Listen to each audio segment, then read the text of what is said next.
राम लक्ष्मण परशुराम संवाद में आप सभी का एक बार फिर से हार्दिक स्वागत है। आज हम राम लक्ष्मण परशुराम के जो बचे हुए भाग हैं, चौपाइयाँ हैं, वो पढ़ेंगे। कौशिक सुनेहु मंद येहू बालकु, कुटिलु काल बस निज कुल घालकु, भानु बंश राकेश कलंकु, निपट निरकुंसु अभुद्दु असंकु, काल को कवलु होई छन माही, कहो पुकारी खोरी मोहि नाही, तुम्ह हटकहु जो चाहू उबारा, कही प्रतापु बल रोसु हमारा।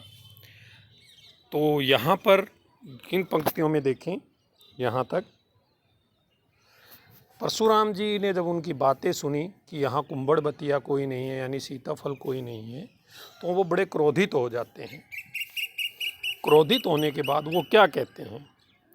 कौशिक सुने हूँ मंद ये ही बाल को। कौशिक यहाँ शब्द का इस्तेमाल किया गया है विश्वामित्र जी के लिए। वो विश्वामित्र जी को संबोधित करते हुए कहते हैं कि हे विश्वामित्र, ये तो मंदबुद्धि बालक है, इसे समझ नहीं है कि ये किससे बातें कर रहा है। कुटिल कालबस, कुटिलु कालबस, कुटिलु का मतलब है कुटिल, माने मतलब जो मृत्यु जो कुटिल है, बुरी है, उसके वश में हो गया है। निज कुल घालकू, यानी कि ये अपने ही कुल का नाश करने वाला है। निज कुल घालकू मतलब अपने ही कुल का नाश करने वाला है।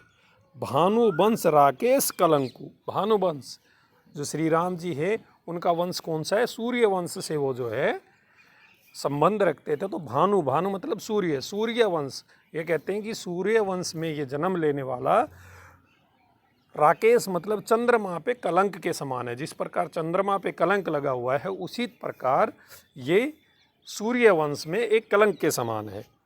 निपट निरंकुशु अभुद्दु असंकु, यानी कहता है कि ये तो एकदम से निरंकुश, यानी कि जिसके ऊपर किसी का वश ना चले। अभुद्दु मतलब जो कि बुद्धिहीन है, अज्ञानी है। असंकु, असंकु मतलब होता है जो उद्दंड बालक होता है, जो शरारतें करता रहता है, शरारती आप कह सकते हैं।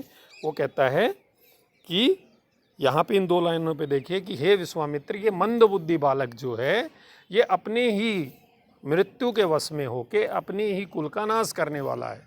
यह तो सूर्य वंश में एक कलंक के समान है, और ये तो निरंकुश है, मतलब तानाशाह, जिस तरह से जो सिर्फ अपनी मर्जी चलाता है, और बुद्धिहीन है, अज्ञानी है और उद्दंड है। काल कवलु होई छन माही, छन मतलब क्षण, एक क्षण में मतलब एक पल में ही ये तो जो है काल का जो है निवाला बन जाएगा। काल ये जो है इसकी मृत्यु हो सकती है। कहो पुकारी खोरी मोहिनाई, खोरी का मतलब होता है कि दोषी ना दे। वो कहता है कि एक क्षण में ही मैं इसको ख़त्म कर सकता हूँ, फिर तुम सब लोग मुझे मिलकर दोष न देना कि आपने एक बालक का वध कर दिया।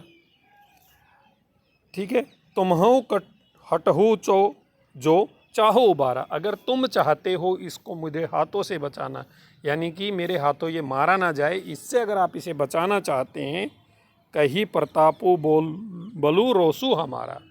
वो कहता है कि आप मेरे जो प्रताप है, मेरा जो यश है, मेरी जो प्रसिद्धि है और मेरा जो गुस्सा है, क्रोध है, आप उसके बारे में, बलु मतलब प्रताप, बलु मतलब है कि मेरा जो प्रताप यश है, मेरा जो बल है, वीरता है, और मेरा जो गुस्सा है, उसके बारे में इसे बताएं। तो ये बातें सुनने के बाद लखन क्या कहते हैं? लखन मतलब लक्ष्मण। लक्ष्मण क्या कह रहे हैं? लखन केहू मुनि जसु तुम्हारा। लखन क्या कहते हैं कि हे मुनि जी, आप ही अपनी प्रसिद्धि के बारे में, सुजस मतलब सुयश, अपनी प्रसिद्धि के बारे में तुम ही बताओ। तुम ही अछत को बरने पारा, तुम ही अपनी जो है प्रसिद्धि के बारे में, अपने बल के बारे में, अपने गुस्से के बारे में तुम तो बताते हुए थक ही नहीं रहे हो। अछत मतलब थक नहीं रहे हो, बार बार अपने बल के बारे में बता रहे हो, गुस्से के बारे में बोले जा रहे हो। अपने मुँह तुम हो आपनी करनी, यानी कि तुम अपने मुंह से आपने जो जो कार्य किए, आपनी करनी मतलब आपने जो जो काम किए हैं, बार अनेक बार अनेक भांति बहुबरनी यानी कि आप अनेक बार से और अलग अलग तरीके से आप अपनी करनी सबको बताएं। जो जो कार्य आपने जीवन में किए हैं, आप तो थक ही नहीं रहे, आपको ये हो ही नहीं रहा है कि भी मैंने अपने बारे में, गुस्से के बारे में बता दिया, फिर आप बताने लग जाते हो। नहीं संतोषु तय पुनः कुछ कहो यानी कि अगर अभी भी आपको बार बार बताने के बाद भी संतोष नहीं हुआ, अलग अलग प्रकार से बताने के बाद भी संतोष नहीं हुआ है, संतुष्टि आपको नहीं मिली है, तो फिर पुनि मतलब दोबारा से कुछ कहें। जनी रिस रोग की दुसह दुख सहु यानी कि आप अपने दुख, जो आपका जो गुस्सा है उसे रोक कर ये जो दुख है, जो कठोर जो दुख आप सहन कर रहे हो उसे मत सहिए, आप बोलिए। वीर बरती तुम धीर अशोभा गारी देत न पाहु शोभा की कहते हैं कि आप तो वीर हो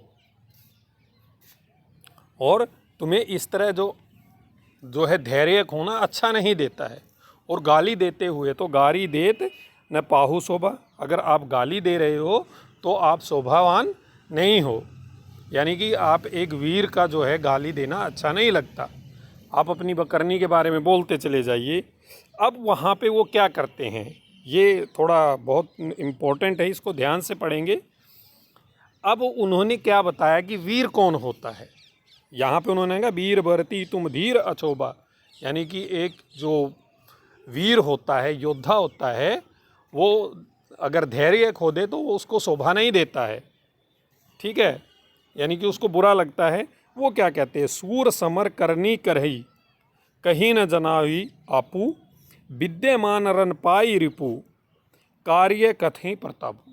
अब वो उनको फिर से एक बार से उनकी आलोचना, उनका अपमान करते हुए क्या कहते हैं कि सूर समर मतलब सूरमा, समर मतलब युद्ध के मैदान में जो सूरमा होते हैं, वीर होते हैं, करनी करी कहीं न जनावी आपू, वो कहते हैं कि जो वीर होते हैं वो समर यानी कि युद्ध के मैदान में अपनी वीरता दिखाते हैं, और कायर क्या करते हैं, विद्यमान रन पाई रिपु, रिपु मतलब दुश्मन, क्या कह रहे हैं कि विद्यमान यानी कि अपने दुश्मन को समर के उसके युद्ध के मैदान में देखने के बाद कायर क्या करते हैं, कथें प्रतापू, जो कायर होते हैं वो अपनी वीरता का बखान करने लग जाते हैं, मैं तुम्हें ऐसे कर दूंगा। तो उन्होंने वीर की क्या बताई है, वीर जो होते हैं, जो सूरमा जो होते हैं, वो अपने कार्य से जो है जवाब देते हैं, ना कि कायर की तरह अपने दुश्मन को युद्ध के मैदान में देख के वो अपने बल का जो है बखान करने लग जाते हैं, अपनी वीरता का बखान करने लग जाते हैं। आशा है आपको समझ में आया होगा।